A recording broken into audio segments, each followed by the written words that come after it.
Tequila. Tequila is a member of a larger class of spirits. They're agave spirits, or spirits made from the agave plant, which looks like a cactus. You'll see it on almost all of these labels. You'll see it on the necker here and on the front of this bottle, and on Vita you'll see a whole crop of them. When the agave are harvested, they cut all those leaves off, and what is left over looks kind of like a huge pineapple. So it's called the piña, which just means pineapple, although it's not a pineapple. And they cook those, and then they ferment those, and then they distill that fermented juice to make agave spirits. How they do all those steps is one of the many things that define the differences between tequila and mezcal, sotol, raicilla. These are all different agave spirits. So the ones we carry here and the ones you'll see most often, of course, are tequila, which folks in America have been drinking and enjoying for decades, and mezcal, which has really been around here for a long time, but has just recently found kind of its spotlight through a focus over the last 20 years or so on quality, on single village mezcal. So let's start with tequila first. Tequila, as I said earlier, is an agave-based spirit. So what they do is for tequila, it's made in and around the states the heart of tequila manufacture is in Jalisco. And by law, by the NAM or the Mexican laws designating these things, only certain states can legally manufacture tequila, just like you can only make Burgundy in Burgundy. You can only make Champagne in Champagne.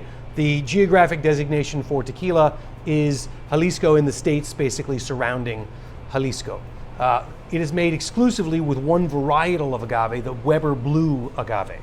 Now, the folks in tequila will tell you it's because it is the best for making tequila. It makes the best tequila. The flavor profile is superior. It also happens to have the most residual sugar and converts more. You get more conversion per pound of harvested agave with Weber Blue to end result in spirit than any other agave. So maybe it's just dumb luck that it is the most productive, but Weber Blue is exclusively what you use in the manufacture of tequila. For tequila, they end up harvesting the Weber Blue agave and then cooking them in ovens or steam ovens to kind of really change the starch into sugar. They cook the sugars to kind of expose the sugar, because you make spirits, or you ferment sugar, you don't ferment starch. So to really get the sugars, they kind of caramelize-ish the agave by cooking them in these ovens or steam ovens to get the sugar. Now that's important because it's a pretty clean process, and it doesn't really add a lot of flavor at that time. And then they take those cooked agave and they make basically a beer or a low alcohol solution out of the agave, and then they later distill that twice to make tequila. Most of it's distilled on column stills. And column stills, just like in the manufacture of other spirits, like vodkas famously, but a lot of other spirits with column stills, lets you distill faster. Sometimes it's a continuous column still, which lets you distill continuously. Also make a cleaner, higher ABV coming off the still spirit. And all of that leads to kind of tequila's clean, kind of finesse-driven kind of profile. Whereas mezcal, on the other hand, is centered, or mezcal production, I should say, is centered around the Mexican state of Oaxaca, which is a little south of Jalisco, and the states surrounding that. I believe there are a couple of states that overlap. As opposed to tequila, in the making of mezcal, you can use several kinds of agave. So whatever agave happens to be close at hand. Whereas tequila was always the kind of venture of larger plantations, of larger farms, larger business entities. Mezcal historically was kind of a single mezcalero, or a single village kind of expression. There was every village had their own mezcalero, or person that makes mezcal, and tended to have less money. So instead of ovens, they would cook the agave either around an open fire, or they would dig a big pit and fill it with stones, get a fire going, and then cover the fire with like a wet blanket or something, and then throw the agave on top and then bury the whole thing. So ostensibly making an earthen oven to cook the agave in, but that would have the benefit of trapping some smoke inside the plant. So when you later on distilled that plant, even twice, if you didn't distill it too high, which in mezcal production, it's usually pot stills rather than column stills. So you're not normally distilling it as hot anyway. It's not distilling to as high a proof anyway. So what ends up happening is you make a less clean spirit, but the spirit has more of its inherent, the more of the inherent flavor of its base material. And in this case, it's agave, different kinds of agave, but also cooked often with the benefit of a fire, so the smoke is trapped in there, so you get a smokier flavor. Mezcal is often known, it doesn't have to be legally, but most mezcal is served young and has a smoky element to it just from the manufacturing practice, which is different. So over here, while we have, this is kind of from Jalisco or the surrounding areas, it's 100% blue agave, and they cook these in ovens or steam ovens, and they make these on column stills traditionally, or normally I should say. Mezcal, on the other hand, is a variety of different agaves, a variety of different flavors because they're different plants. Generally speaking, they don't use ovens, they use fire, and there's smoke involved, and they make it in a pot still. So those are all kind of the differences that lead to the different expressions. Now, in tequila, I should say they're both distilled twice. Just that's the law either way. Even if you like the flavor of your mezcal after one pass, to legally sell it, it has to be distilled twice. With tequila, we know there's 3 different, or 4 different, I should say, age varieties of tequila. So we have Blanc, Reposado, Añejo, and Extra Añejo, which would be here, but I don't have one for you for this. So silver tequila, Blanc tequila, any way you want to say it, plata, any way you want to say it's clear. That means aged less than 2 months. And in big containers. This is not small barrique aging. So the silver tequila is, or white tequila, as whatever you want to say, has no color because it's not really aged, so it can't be aged any more than 60 days. Reposado, which just means rested in English, is aged in larger barrels or larger wooden containers for anywhere between 2 months and 12 months. So it's got a little age on it, but not much, and it's not getting so much out of the barrel that it's a real dominant flavor profile. Then you get to añejo, which means aged. And that's anywhere from 1 to 3 years in age. And the barrel shows a lot more because they use smaller barrels. With smaller barrels, you get more wood contact. The more wood contact you have, the more flavor of the wood you're getting. And often these guys are getting old American bourbon barrels. So they're getting, the wood is exponentially more than just the age difference between Reposado and Añejo because of they're using smaller barrels and it's getting more contact. Extra Añejo is also in smaller barrels, and it's anywhere above 3 years is Extra Añejo. Those same age classifications apply technically, legally I should say, to mezcal, but because mezcal is all about that distilling process, that smoke, that flavor, the fact that you're getting more, that pot still rather than the column still, you're getting more of the base ingredient. Most people drink, and historically, mezcal is drank joven or young because you don't want anything in the way. Once you start putting wood on the spirit, you're really introducing more and more wood onto the flavor profile. You're definitely sacrificing the clarity of other notes. For point of reference, most bourbon manufacturers say that the wood represents anywhere north of 65-75% of the resultant flavor in the whiskey. So wood can have a really dominant flavor in whiskey, and certainly the smaller the barrel, the more charred the barrel, the more of an effect. So less here, more here, and especially in the extra añejo category for these things. With mezcal, most of them are young, but that's most of them. We're seeing things like this guy, which is a Reposado mezcal, which is not a traditional thing.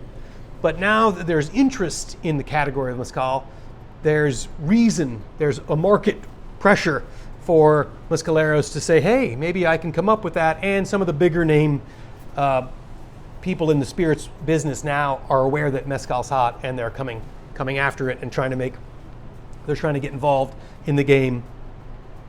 And that is a couple minutes on Agave Spirits. How do we use Agave Spirits in cocktails here at Alley 26? Actually, I should just say, how do we use Agave Spirits here at Alley 26? Well, first of all, you could just drink them, right? We could pour them for sipping, especially things like añejo, or when we have an extra añejo. Certainly, those could stand up to either being sipped with a little twist of lime, or sipped with a little squeeze of lime on a couple of rocks. All of those acceptable ways to just savor a high-end agave spirit. And there's very, very strong cases to be made for all of that. Other than that, how do we use it in cocktails? Cocktails are really interesting, or tequila, I should say, is really interesting in cocktails in that it's not really a classic cocktail spirit. And because of this way it goes from a white spirit into a barrel-aged spirit, it really is a lot of fun for bartenders to play with tequila and with mezcal, but speaking specifically of tequila, because if you want to plug and play with a white spirit cocktail, like a gin-based cocktail, or a white rum-based cocktail, or even a vodka-based cocktail, and you switch this white tequila out, or this plata silver tequila out for that, it's probably going to work. You might decide, I'll use lime instead of lemon in this particular cocktail. It's probably going to work. It's going to give you something different, but the thought process is kind of, the balance is going to work. Reposado is interesting because since it's anywhere from 2 months to 12 months, that means your Reposado could be have 6 times more age on it than mine. If I got a 2-month Reposado and you have a 12-month Reposado almost, so how much barrel it is really goes by the mark or the brand. So we have all 3 of the Corralejos here because it's nice to see the same juice go through just the transformation about how that pretty clean, pretty pure silver tastes to, on the other end, how their añejo tastes. So, but how are we using it in cocktails? So when you think of a white tequila, of course, you could always use it in a margarita or several classic famous margarita or tequila-based drinks that you always think of. But as a general rule, how do we use it? The real pleasure of using tequila, especially in a craft cocktail bar, is to take those old classics that aren't tequila-based and riff on them. And this can easily take the place of a white spirit and give you really a whole treasure trove of ideas of how to use it.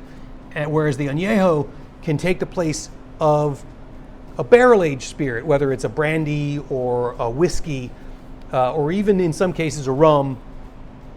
I would say like a Spanish-style rum, a leaner, kind of more expressive, alcohol-forward, not a real sweet one. But you could play with that, and it's really going to open up a whole world of possibilities. You could really Mr. Potato Head or plug and play, or however you want to say it. That's really the opportunity that tequila really gives to us. And leaning into those vegetal notes, like replacing Angostura bitters with a celery bitter or a Peychaud bitter. A couple of different tweaks can really use that template, that classic cocktail template that you already know, and really have a lot of fun using tequila in it. Mezcal, on the other hand, is really interesting because of when the smaller varietals, the village varietals, it's almost a shame to make a cocktail out of them. A, they're very expensive, and B, it's that individuality, that subtle nuance that you're paying for. So using them in cocktails is not my go-to move. But there's a lot of good marks in the market right now of, they're usually 100% Espadin varietal of agave, and they're mixed. They're mixes of different agaves, so they're not single destination agave. So these companies are able to make a quality mezcal that is not terribly expensive, and they're anywhere between 80 to 90 proof. So you can start having fun with these in cocktails, the famous ones now like Naked and Famous, but also you can have fun tweaking old ideas of Scotch cocktails, because that smokiness is still there, and you can plug and play and then account for the fact that unlike Scotch, there's far more plant, there's far more vegetal or herbaceous note in mezcal, and you can lean into that by either swapping a bitter or changing the citrus or doing whatever, but maybe using Scotch-based cocktails as a jumping off point. That's how I like to use mezcal, and as I said earlier, plugging and playing with old classics is how I like to use this whole kind of line of tequilas. So that's how we use tequila for cocktails here.